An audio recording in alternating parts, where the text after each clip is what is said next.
गिरीश निकम, बातमीचा 7/12 या बुलेटिनमध्ये आपल्या सर्वांचं स्वागत। बुलेटिनच्या सुरुवातीलाच बातमी आहे बीडमधून। सरपंच संतोष देशमुखांना न्याय मिळवून देण्यासाठी त्यांच्या भावानं एल्गार पुकारलाय। वाल्मिक कराडला मोक्का लावा आणि हत्येचा गुन्हा दाखल करा या मागणीसाठी धनंजय देशमुखांनी थेट पाण्याच्या टाकीवर चढत आंदोलन केलं। धनंजय देशमुख यांच्यासोबत त्यांचे नातेवाईक देखील आंदोलनात सहभागी झाले होते। टाकीवर चढण्यासाठी असलेली शिडीच काढून घेतल्यानं त्यांच्यापर्यंत पोहोचता येत नव्हतं। धनंजय देशमुखांचं कुटुंब सुद्धा टाकीवर पोहोचलं होतं। अखेर मनोज जरांगे पाटील, पोलीस अधीक्षक नवनीत कौवत यांच्या मनधरणीनंतर 2 तासांनी धनंजय देशमुखांनी आंदोलन मागे घेतलं। जरांगेंची गळाभेट घेत धनंजय देशमुखांनी टाहो फोडला। थोडं शांत राहा, 1 मिनिट घोषणा।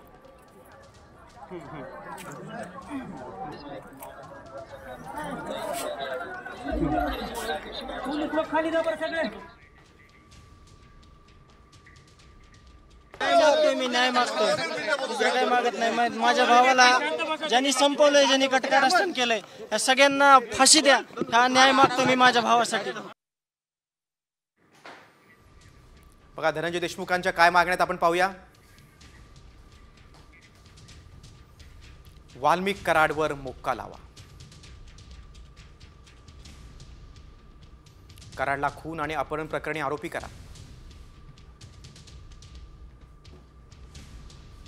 फरार आरोपी कृष्णा आंधळेला अटक करा,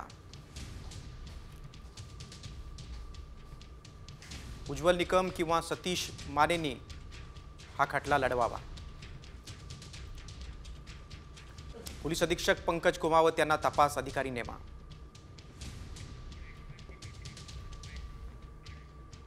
दरम्यान मस्साजोगच्या आंदोलकांनी पोलीस अधीक्षक नवनीत कौवत यांच्यावर बांगड्या फेकल्या। सरपंच देशमुखांच्या मारेकऱ्यांवर कठोर कारवाई करा या मागणीसाठी ग्रामस्थ आक्रमक झाले होते। यावेळी त्यांनी पोलीस अधीक्षकांवर बांगड्या फेकल्या। त्यावेळेला देशमुख यांना फोनवरून संवाद साधत होते। त्यावेळेला मस्साजोगचे ग्रामस्थ संतप्त झाले होते। एकीकडे पाण्याच्या टाकीवर आंदोलन सुरू असताना साधत होते। त्यावेळेला गावातील संतप्त महिलांनी एसपींवर बांगड्या फेकल्या। त्यावेळेला आमचा संतोषांना गेला ती गेला आणि धनुला सुद्धा आमच्या अपहरण केलंय का काय केलंय हे आता हुडकून द्या। हो, शोध लावून द्या त्याचा। आज सकाळपासून संतोष गायब आहे। हो, सगळं हळहळ तळतळ करायला लागले। आज आमचा संतोष गेला ती गेला, पण अजून धनंजयचं बी तेच झाले। कशामुळे झाले तुम्ही का लक्ष द्यायनात? कशामुळे लक्ष द्यायनात? फाशी झाली पाहिजे त्याला। हा, आमचं तेच, त्या वाल्याला फाशी झालीच पाहिजे। दरम्यान मनोज जरांगे पाटील यांनी मंत्री धनंजय मुंडेंना थेट इशारा दिलाय। देशमुख परिवारातल्या एकाही माणसाचं काही झालं तर मुंडे टोळीला सोडणार नाही असा इशारा जरांगेने दिलाय।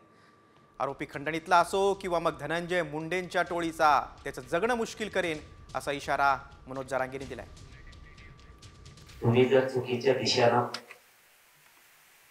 तपास केला, यंत्रणेचा गैरवापर करू आणि देशमुख कुटुंबातल्या एकाही माणसाला जर त्यांच्या जीविताला काही झालं, आरोपी जर सुटला, तर धनंजय मुंडेची टोळी तिचं जगणं मुश्किल करेल।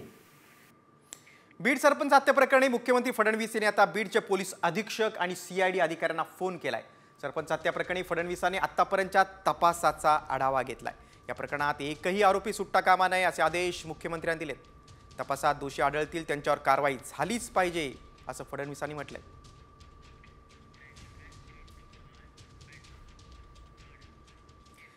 बीड सरपंच हत्या प्रकरणानंतर आता वळूया पुढच्या बातमीकडे। लाडक्या बहिणींसाठी सर्वात मोठी बातमी आहे। तब्बल 60 लाख लाडक्या बहिणींची नावं योजनेतून बाद करण्यात येण्याची शक्यता आहे।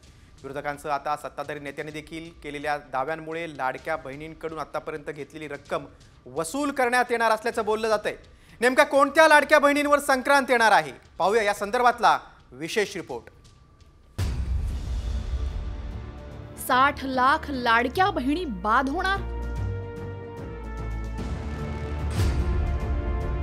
नियम मोडणाऱ्या लाडकींकडून वसुली करणार?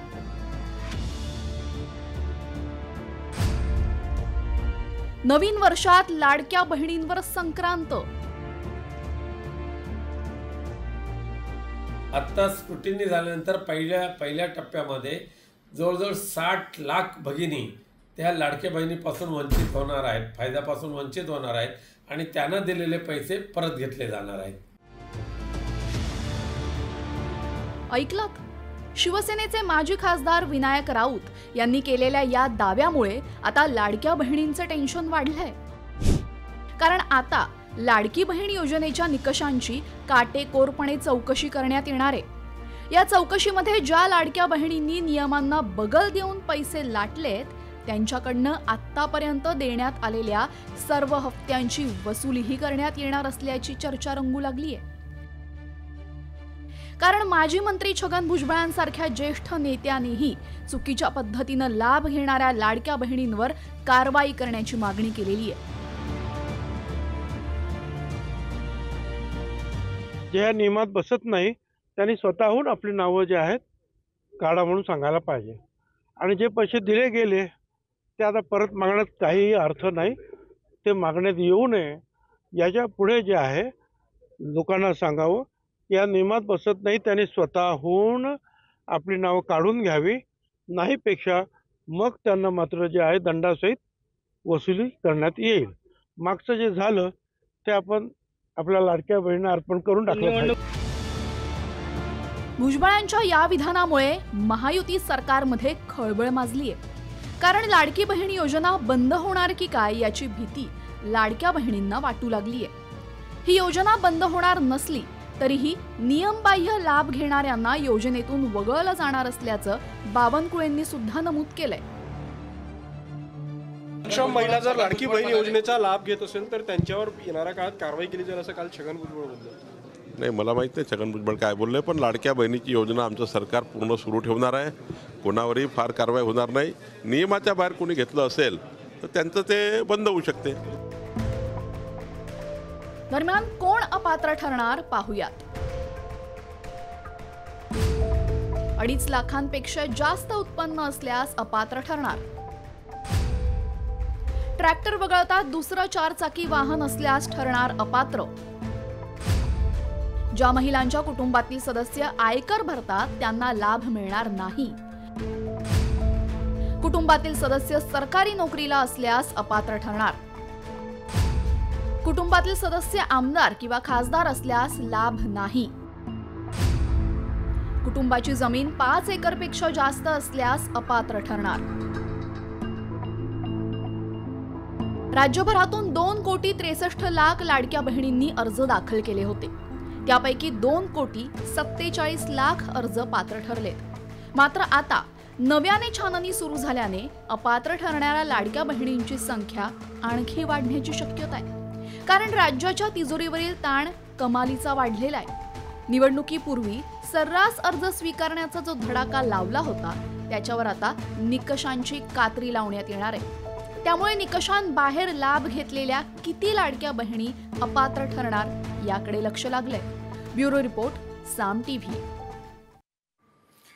पुढची बातमी आता भाजपच्या गोटातून. पंचायत ते संसद भाजपच्याच विजयाचा झेंडा फडकला पाहिजे असा निर्धार केंद्रीय गृहमंत्री अमित शहानी व्यक्त केलाय. भाजपच्या शिर्डीमधल्या महाविजय अधिवेशनात अमित शहानी कार्यकर्त्यांना विजयाचा कानमंत्र दिलाय.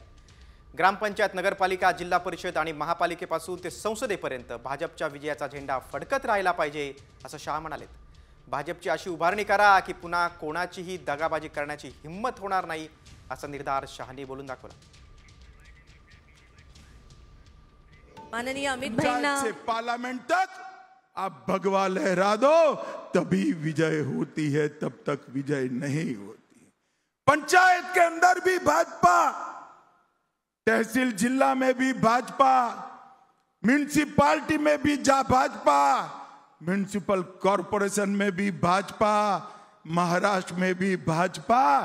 कभी कोई हमारे साथ विश्वासघात न कर पाए ऐसी मजबूत भारतीय जनता पार्टी बनानी चाहिए.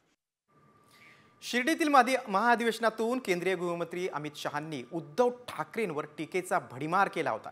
त्यावर आता खासदार संजय राऊतांनी जोरदार उत्तर दिले. उद्धव ठाकरेंना दगाबाज म्हणणं हा बाळासाहेब ठाकरेंचा अपमान आहे असा पलटवार राऊतांनी केलाय. उद्धव ठाकरेंनी दगाफटका केलेला नाही तर गद्दारीला खतपाणी घालण्याचं काम मोदी शहांनी केलंय असं राऊतांनी म्हटलंय.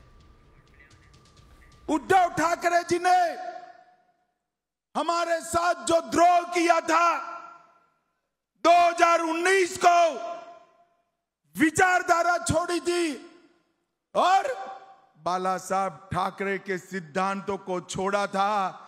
झूठ फरेब कर मुख्यमंत्री बने थे। वो उद्धव ठाकरे जी को आपने उनकी जगह बताने का काम किया है।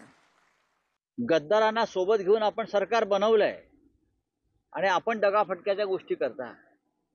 या देशामध्ये गद्दारीला जर कोणी खतपाणी घातला असेल बेमानी घटनाबाह्य कामांना तर ते भारतीय जनता पक्षानं खास करून नरेंद्र मोदी आणि अमित शहानी घातलेलं आहे। उद्धव ठाकरे साहेबांना दगाबाज म्हणणं हा हिंदू हृदय सम्राट बाळासाहेब ठाकरे यांचा अपमान आहे आणि समोर बसलेले गुलामांच्या अवलाद टाळ्या वाजवते ज्याने या महाराष्ट्राने मराठी माणसाला ताठ मानेने उभं केलेलं आहे। लाज वाटली पाहिजे टाळ्या वाजवायला। पुढच्या बातमीकडे, सरकारच्या महत्त्वाकांक्षी शक्तीपीठ महामार्गाच्या कामाचं नियोजन सर्वांना विश्वासात घेऊन तत्परतेने सुरू करण्याचे निर्देश आता मुख्यमंत्र्यांनी दिले। सह्याद्री अतिथीगृहावर आगामी सार्वजनिक विभागाच्या कामकाजाचा आढावा घेण्यासाठी मुख्यमंत्र्यांनी सगळा आढावा घेतला आणि राज्यातील धार्मिक स्थळांना जोडणारा आणि पर्यटन उद्योग व्यवसायाला प्रोत्साहन देणारा शक्तीपीठ महामार्गाची उभारणी ही दर्जेदार आणि गतिमानतेने करण्याचे निर्देश मुख्यमंत्र्यांनी दिले। दरम्यान कोल्हापूरच्या शेतकऱ्यांनी अलाइनमेंट बदलण्याची मागणी केली आहे। याबाबत काम सुरू असल्याचं देखील मुख्यमंत्र्यांनी म्हटलंय। शक्तीपीठ महामार्गाला सरसकट विरोध नाही आहे। शक्तीपीठ महामार्गाला नागपूरपासून सांगलीपर्यंत शेतकऱ्यांनी सह्या करून दिल्यात की हा महामार्ग करा। फक्त कोल्हापूरच्या शेतकऱ्यांचा त्याला विरोध आहे आणि मी काल कोल्हापूरच्या लोकप्रतिनिधींशी चर्चा करत होतो तर त्यांचं म्हणणं असं होतं की आम्हाला हवा आहे पण तुम्ही अलाइनमेंट चेंज करा। तर आता मी त्याची कोल्हापूर जिल्ह्यातली नवीन अलाइनमेंट शोधतो आहे, त्यामुळे तोही महामार्ग आम्ही पूर्ण करू। बघा, पाहूया कोणत्या कोणत्या जिल्ह्यातून हा महामार्ग जाणार आहे। बघा, शक्तीपीठ महामार्गाचा मार्ग बघा, वर्धा, यवतमाळ, हिंगोली, बीड, नांदेड, लातूर, परभणी, त्यानंतर सोलापूर, धाराशिव, कोल्हापूर, सिंधुदुर्ग, गोवा।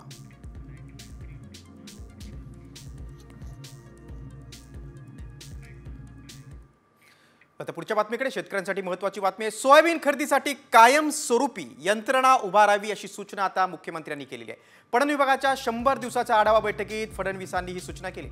समृद्धी महामार्गालगत ॲग्रो हब उभारण्यात यावं आणि या हबच्या ठिकाणी सर्व सोयी सुविधा उभारल्या जाव्यात, तसा प्रकारचा आराखडा तयार करावा अशी सूचना मुख्यमंत्र्यांनी बैठकीत केली। पुढील वर्षी नोव्हेंबरमध्ये सुरू होणाऱ्या सोयाबीन खरेदीसाठी तयारी ऑक्टोबरमध्ये पूर्ण करण्याची सूचना देखील मुख्यमंत्र्यांनी केली। तसंच कांदा चाळींसाठी जास्तीत जास्त अनुदान द्यावं असे निर्देशही फडणवीसांनी दिले।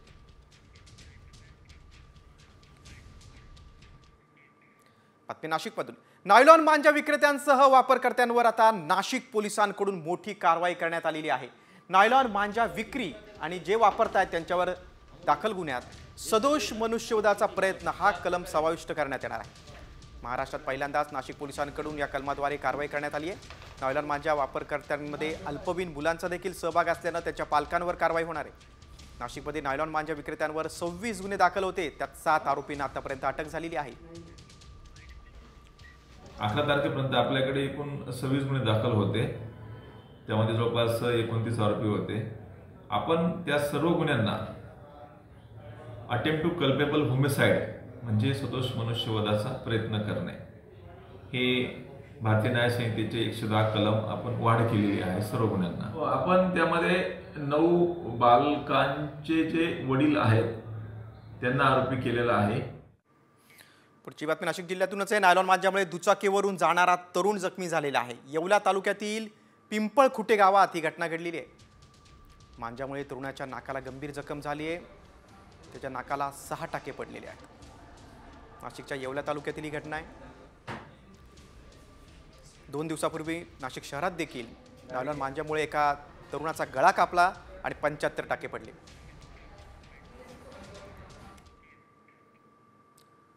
पुढच्या बातमीकडे, सिडकोच्या घरांच्या किमती कमी होणार आहेत। मंत्री आणि सिडकोचे अध्यक्ष संजय शिरसाट यांनी याबाबतचे संकेत दिलेत।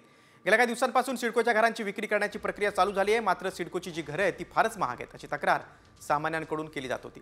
त्यावर आता सिडकोचे अध्यक्ष संजय शिरसाट यांनी मोठी माहिती दिली आहे। तसंच मराठी माणूस शहराबाहेर फेकला जाऊ नये यासाठी सिडकोच्या जाचक अटी शिथिल करणार असल्याचं देखील त्यांनी म्हटलंय। एका कुटुंबात याआधी सिडकोचं घर असेल तरी परत एकदा संबंधित कुटुंबाला दुसरं घर घेता यावं यासाठी अटीत बदल करणार असल्याचं देखील शिरसाट यांनी म्हटलंय.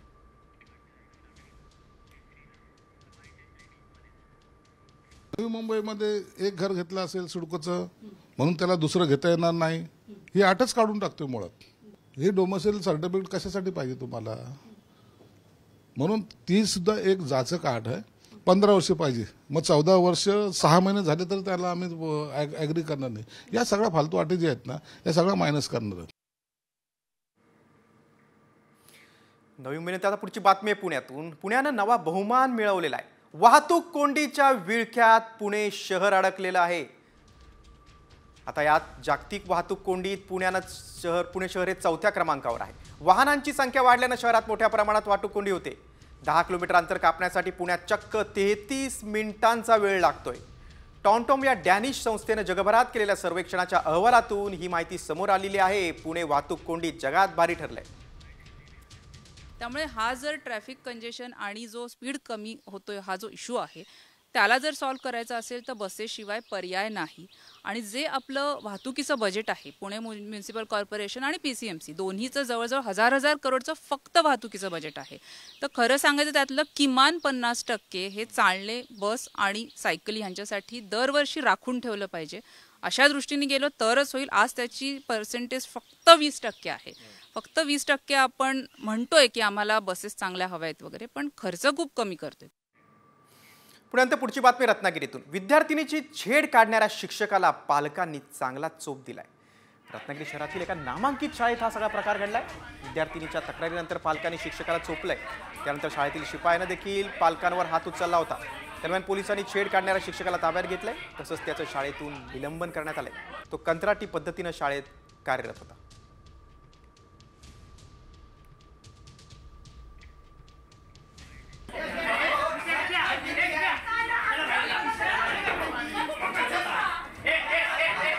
परिसरात एक अत्यंत दुर्दैवी आणि वाईट घटना घडली असं निदर्शनात प्रथम दर्शनी येतंय. आम्ही त्या शिक्षकाला लगेचच बडतर्फ केलेला आहे. त्याला कुठच्याही प्रकारचा पुढची बातमी आता पालघरमधून. शेतात चक्क बनावट नोटांचा कारखाना टाकला होता. मुंबई पोलिसांनी या बनावट नोटा छापणाऱ्या कारखान्याचा पर्दाफाश केलाय. भायखळ्यामध्ये बनावट नोटांची विक्री करण्यासाठी आलेल्या टोळीला मुंबई पोलिसांनी पकडलंय. त्यांच्याकडे बनावट नोटा सापडल्या होत्या आणि या आरोपींच्या चौकशीत पालघरमधल्या नोटा बनवणाऱ्या कारखान्याची माहिती मिळाली. मुंबई पोलिसांनी सापळा रचत पत्र्याच्या शेडमध्ये सुरू असलेला बनावट नोटांचा कारखाना उद्ध्वस्त केला आहे. टोळीतल्या 4 अटक केली. एका शेतामध्ये हा सगळा बनावट नोटांचा कारखाना होता.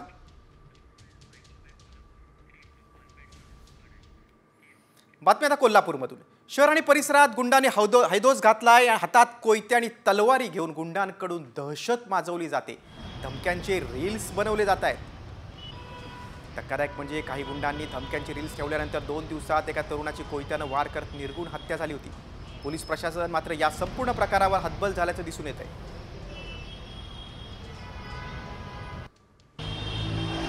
कोल्हापूर शहरात गुंडांचा हैदोस आहे, मात्र पोलीस प्रशासन गप्प आहे.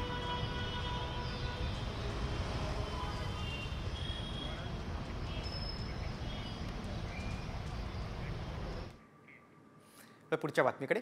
आता ब्रेकअपचा त्रास संपणार आहे. कारण अमेरिकन टेक कंपनी रियल बॅटिक्सनं AI रोबोट गर्लफ्रेंड तयार केलेली आहे. तिचं नाव आहे आर्या. आर्या माणसाप्रमाणे बोलू शकते आणि तिच्या भावना तुमच्याशी शेअर करू शकते.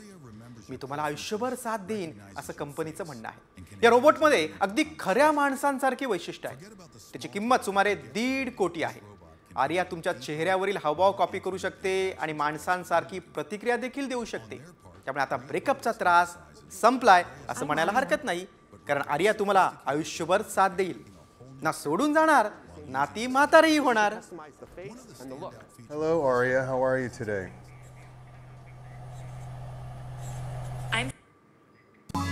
आर्या AI टूल्सचा वापर करून बनवण्यात आली आहे. बुद्धिमत्ता अगदी जिवंत माणसासारखी. चेहरा, केसांचा रंग आणि केश रचना कस्टमाइज करता येणार. आर्याच्या संपूर्ण शरीरात 17 मोटार्स. कंपनीकडून आर्याच्या 3 आवृत्त्या लॉन्च. फक्त चेहरा आणि मानेसाठी 8,80,000 रुपये. दुसऱ्या मॉडेलसाठी 1,29,00,000 रुपये. तर पूर्ण आकाराच्या आर्यासाठी सुमारे 1,50,00,000 रुपये. हो, आता आर्याच्या खरेदीसाठी कोण कोण प्रयत्न करते ते देखील बघणं महत्त्वाचं आहे. आपल्या पुढच्या बातमीकडे. सध्या महाराष्ट्रभर गावगावच्या जत्रांचा हंगाम सुरू आहे. कुठे कुस्त्यांचा फड तर कुठे बैलगाड्यांची शर्यतींची धूम सुरू आहे. आणि याच गावगावच्या जत्रांचा आढावा घेऊया.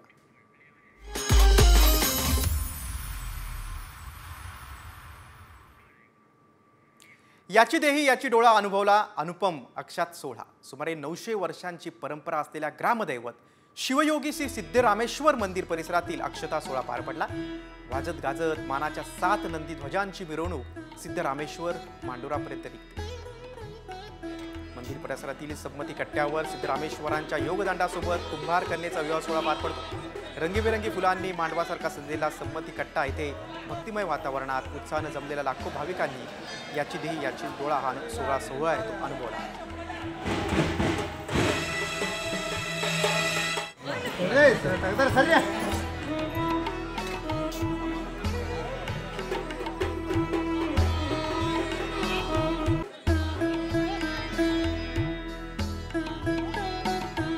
सुमारे 900 वर्षांची परंपरा या सोहळ्याला आहे. सिद्धरामेश्वराचा अक्षता सोहळा पाहण्यासाठी लाखो भाविकांनी गर्दी केली होती.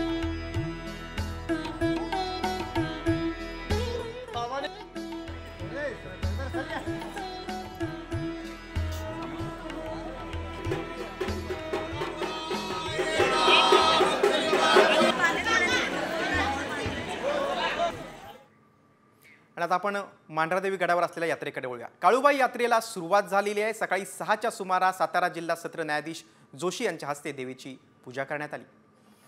सकाळी 7च्या सुमारास देवीची पारंपरिक आरती झाली. महाराष्ट्रासह कर्नाटक, आंध्र प्रदेशमधील भाविकांनी या यात्रेसाठी मोठी गर्दी केली. 2005 मध्ये या ठिकाणी एक मोठी दुर्घटना घडली होती आणि नंतर जिल्हा प्रशासनाकडून कठोर पावलं उचलत या ठिकाणी आता सुरू असलेल्या सगळ्या अनिष्ट रूढी बंद करण्यात आल्या. प्रशासनाच्या वतीने आता देवीच्या मंदिर परिसरामध्ये वाद्य वाजवण्यास तसंच पशु हत्या करण्यास देखील बंदी घालण्यात आली.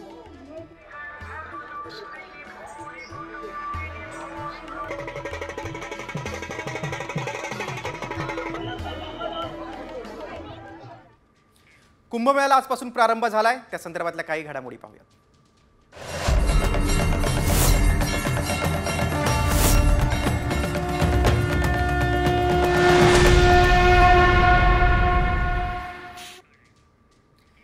जगातला सर्वात मोठा मेळावा असलेल्या महाकुंभमेळ्याला आजपासून प्रयागराजमध्ये सुरुवात झाली. पौष पौर्णिमेनिमित्त आज पहिलं स्नान पार पडलं. तब्बल 1.5 कोटी भाविकांनी डुबकी मारत स्नान केलंय. आजपासून पुढचे 45 दिवस प्रयागराजमध्ये भक्तांचा महासागर लोटणार आहे. 45 दिवसांनी म्हणजेच महाशिवरात्रीला 26 फेब्रुवारीला महाकुंभमेळ्याची सांगता होईल. महाकुंभसाठी आता हजारो साधू संत आणि जगभरातील लाखो भाविक प्रयागराजमध्ये दाखल झाले. महाकुंभमेळा हा सर्वात मोठा धार्मिक मेळावा आहे. यंदा 40 कोटी भाविक कुंभमेळ्यात सहभागी होतील असा अंदाज आहे.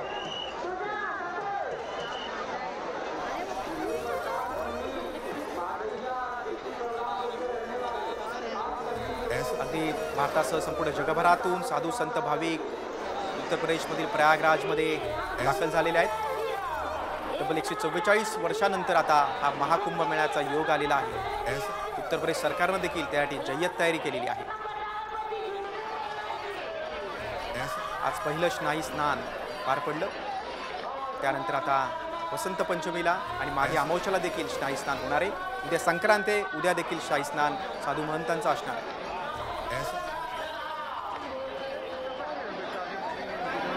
आज सुमारे 1.5 कोटी भाविकांनी त्रिवेणी संगमावर स्नान केलं.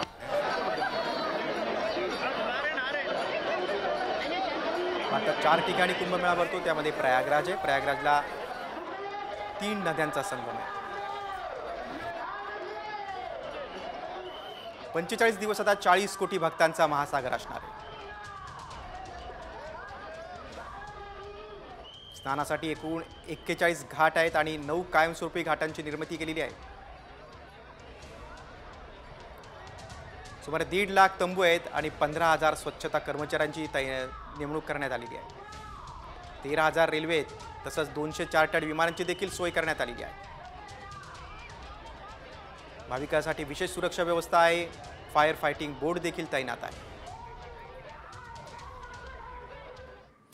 कुंभमेळ्याच्या बातमीनंतर आता पुढची बातमी आहे पुण्यातून. विद्यार्थ्यांच्या टोळक्याकडून तिघांना अगदी दगडासह लाठी काठीनं कपडे फाटेपर्यंत बेदम मारहाण झाली. पुण्याच्या लोणी काळभोर येथील MIT कॉर्नरजवळ ही धक्कादायक घटना घडलेली आहे. वारंवार होणाऱ्या अशा घटनांमुळे आता परिसरात भीतीचं वातावरण निर्माण झालेलं आहे. लोणी काळभोर जवळील शैक्षणिक संकुलात हजारो विद्यार्थी शिक्षण घेतात.